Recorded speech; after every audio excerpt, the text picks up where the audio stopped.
Let's get some pussy tonight. Let's get some pussy tonight.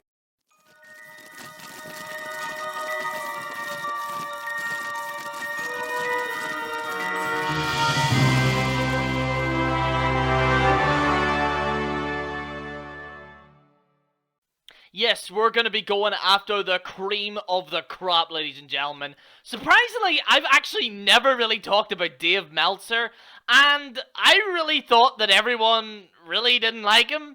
But it turns out that a few people actually still take his word for professional wrestling. And I want to say this, like, it's not just Dave Meltzer, it's other people as well. Don't take other people's word for it, including myself. For crying out loud, I am not the person that you guys should be looking forward to when it comes to professional wrestling opinions. I'm the last guy that you should be listening to about the form of professional wrestling and stuff. Really, I just take the piss out of everyone. But, you know, when it pertains to Dave Meltzer, this is a guy that has gone so far in this business and has done so little. So, what we're breaking down really is the core problems with Dave Meltzer and really so much of his fans as well. And, yeah, let's get into it. Let's not waste any time. Here's our first point.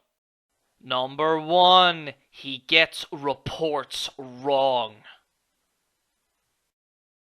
Yeah, one of the things that I don't get with Dave Meltzer is that people seem to take his word for absolutely everything. Like, sometimes, like his word is gospel. It really isn't, people. Like, he's got a lot of things wrong. One being the CM Punk return, which people seem to forget. Like, Dave Meltzer has this ability where if he gets something wrong, people just ignore it. But if, like, somebody on YouTube got that shit wrong, they would be ridiculed for it. For whatever reason, Dave Meltzer has been almost immune to this type of thing. One was the CM Punk return. He said that CM Punk would be returning to Raw. This was around about the time that he left. I think it was like a year after he left. And Dave Meltzer said, yeah, it's going to happen. Everybody watched Raw. It didn't happen. And I said, well, okay, I think everyone's going to be calling out Dave Meltzer for this. They didn't. They just says, but, you know, reporters get things wrong, you know, reporters get things wrong, like, and it isn't the first time he's got shit wrong.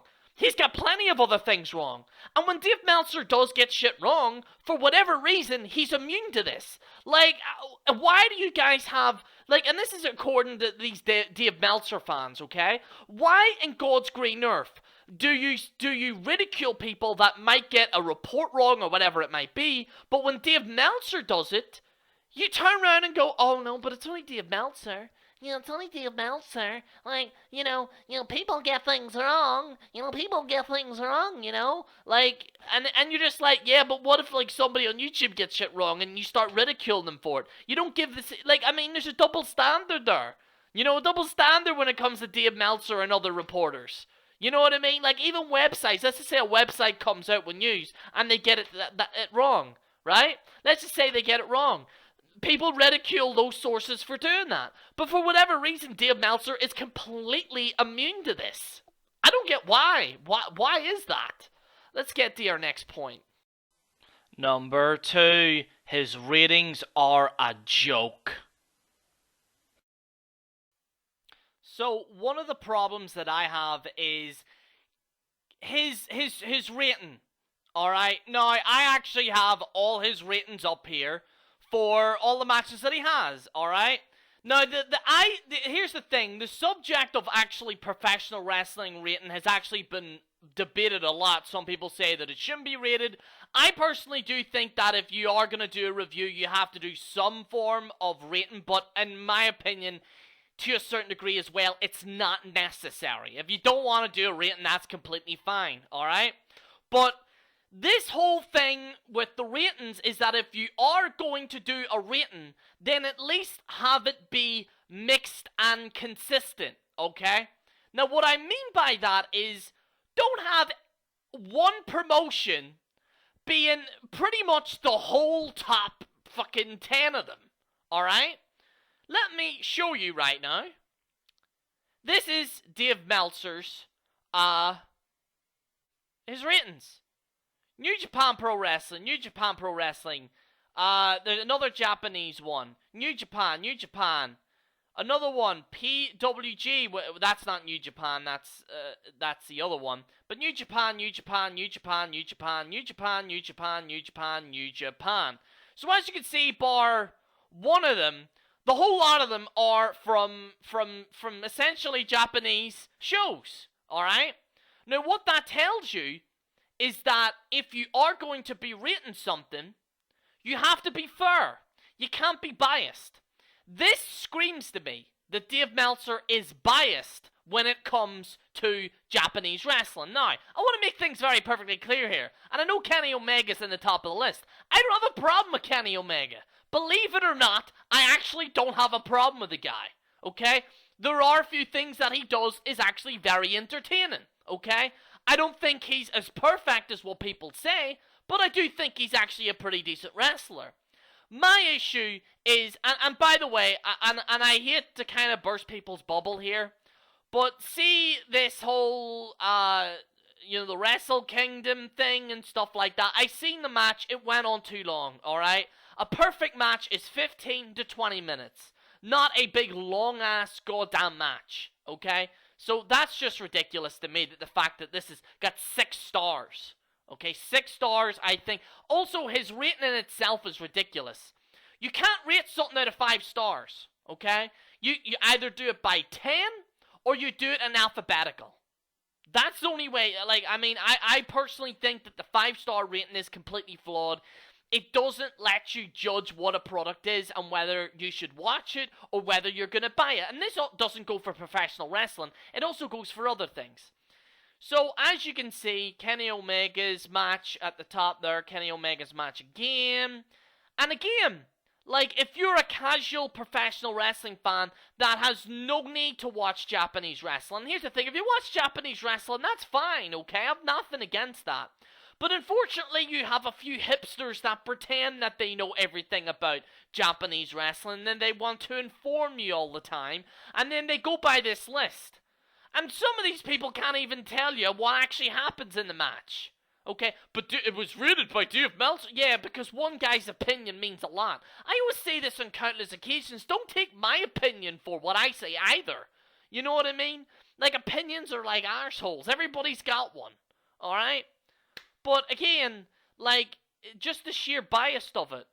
Just the sheer bias. Now, his list also caused a lot of controversy. He didn't give a 5-star rating to Shawn Michaels and Undertaker, which in my opinion was a 5-star match. I thought it was a very decent match. But he gave it a 4, I believe. He didn't give it a 5-star, which I think is absolutely ridiculous. So, again, if people are all into their pure wrestling, I understand that, but a wrestling match is just not pure wrestling. It's the entertainment, it's the excitement, it's the charisma in the ring. That's what is a 5-star match, if that makes sense. So again, like I said, just look at this list. Let's have a look. The only WWE show and the only match that ever got a 5-star was John Cena and CM Punk at Money in the Bank. Now, I do believe that is a 5-star match. Absolutely. But to have I know there's one TNA thing in there. That wasn't, by the way, that was a good match. I know I always shit on TNA, but that was a good match. And stuff like that. But a lot of these are indie shows, and I just feel as if, the rating itself is just completely flawed. And you have to admit that there's too much bias with Japanese wrestling on this list. And that pretty much sums it up, ladies and gentlemen. Number 3, he is a bad reviewer. Now, I know you're all shocked about this, especially the Dave Meltzer fans, but, a Dave Meltzer fan would tell you that he can do no wrong. His reviews are completely flawless. Wrong, sir. Wrong. The problem is with Dave Meltzer is, he covers in-ring work. And that's it. You see, this is a problem with, and I've noticed this trend when it pervades to YouTube as well. What a lot of reviewers will do is that they will solely look at the work in the ring. And it is professional wrestling. It's a major part of the industry, okay? What they do in the ring. But he doesn't add in the storylines, you know, doesn't go into heavy detail about it. He doesn't talk about the backstory. He doesn't talk about the storylines that they purvey in the ring. He doesn't talk about, you know, the excitement, the crowd reaction. He doesn't, you know, because there's other, it's not just, you know, spots and ring work that's in the ring. There's other things that are added into a factor in it. And his sole purpose is really to look at in-ring work. And I feel as if that's my issue with it, with the whole situation, is that he just doesn't do it. He just doesn't really care about it. He just cares about the Japanese wrestling. That's why he's so biased on this Japanese wrestling, because Japanese wrestling solely works at in-ring work. But you have to bear in mind, professional wrestling isn't all about in-ring work. It's about entertainment. It's about storylines. It's about promos. It's about charisma. You know what I mean? And I remember, like, one thing he said about Ric Flair, something saying that Ric Flair wasn't a good worker. Ric Flair is a goddamn man. I don't care what anyone says. Ric Flair, any man wants to be Ric Flair. The man is a goddamn legend, and I would bow down to that man. Because that man has something that a lot of these wrestlers don't have today, and that is natural charisma and draw. And some of those things are a hell of a lot better than what wrestlers have today. They don't have that draw. If you look at even the WWE roster today, they don't have that draw in that a Ric Flair has. You understand what I mean? And I feel as if wrestling fans have been derailed by Dave Meltzer because he said, oh, no, you know that thing, like a lot of years ago? That's not important. The Japanese thing, that's important there, folks. No, it's not, okay? Please stop being brainwashed by these individuals, okay? And come up with your own opinion. Come up with your own opinion. Add in a wide set of factors that comes into professional wrestling. Just don't take one person's opinion. Like I always say, guys, don't take my opinion as gold, okay? You gotta come up with your own opinions, your own mindset, because you're an individual that loves professional wrestling. And if you honestly like professional wrestling the way that you want it, then you should speak up, and you should deserve that. If you want more storylines, you should speak for that. If you don't like this Japanese stuff, you should speak out against it.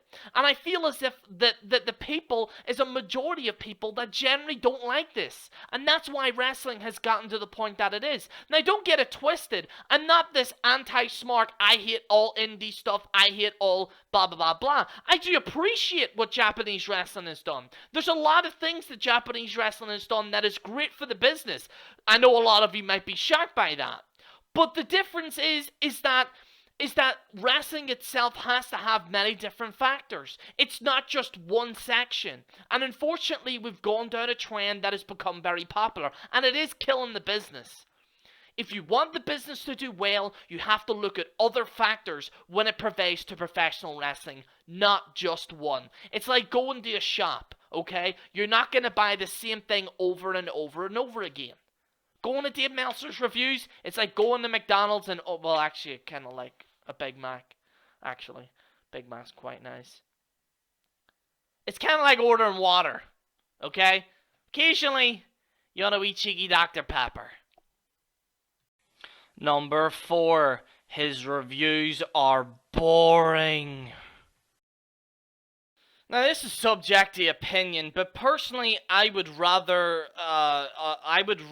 rip my eyeballs open than probably listen to Dave Meltzer review a show. Now, here's the thing with it. You have different priorities when it comes to YouTube, okay? And for whatever reason, everyone goes to Dave Meltzer for his reviews. Why? As I previously stated, he's very biased when it comes to Japanese wrestling, okay?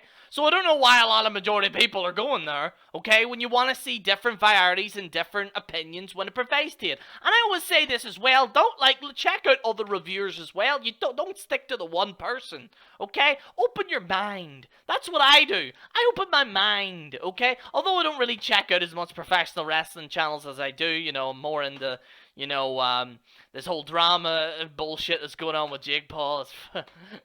Shout out to Dab and all that there, bollocks, you fucking idiot, you. But but when it pervades to his reviews, I find it very boring. It's like, well, I mean, let's be honest, like, you know, there's no work rate, and you know, that's just really what it is. That's pretty much what it is. If you gotta look at this, you gotta look at that. Hey, shut up, okay? It's just boring. It's just really boring, and even you people watching this will probably admit that it's completely boring. All right, completely boring. Number 5. He's overrated. It really frustrates me when there's actually people on this site that deserve a hell of a lot more praise than Dave Meltzer. Dave Meltzer is really, you know, some say he was the first one to review wrestling shows and stuff like that. But in my opinion, and I'll gotta be honest, in today, on the YouTube world and the internet with podcasts and stuff, there are people that are 10 times better than Dave Meltzer, okay? And I always say this, don't just, I mean, if you do honestly want to check out other opinions on professional wrestling, don't just go down the one route. Explore yourself, okay? Even with anti-smarks, check out a little bit of what the indies might do. With the indies, why don't you check out what the anti-smarks do? That's what wrestling is. It's a conversation, okay? And Dave Meltzer, unfortunately, has one train narrative, and it's either his way or the highway, and that highway is Japanese. And he's overrated. There are people on this site that are 10 times better than Dave Meltzer and deserve 10 times more praise than what Dave Meltzer does. And that is a bona fide fact. And whether you like to admit it or not, there are people with less subscribers and less praise that are 10 times better than Dave Meltzer. Guys, we might do a part 2 of this if this is successful. If a lot of you seem to enjoy this, I might do a part 2 and add more stuff in there that, you know, I really wanted to get out. I didn't really want to do that much of a long video. I don't want it to go over 20 minutes and stuff like that. So, but guys, I'd like to thank you so much for watching. As it pertains to the Jeff Jarrett video, that will come out in the next few weeks. The reason being is that I think something big's going to happen with Global Force Wrestling that will be so newsworthy, it will actually intertwine with the Rant series. So, yes. And yeah, guys, I'd like to thank you so much for watching. This is General Jerry on the General Jerry channel. Signing out.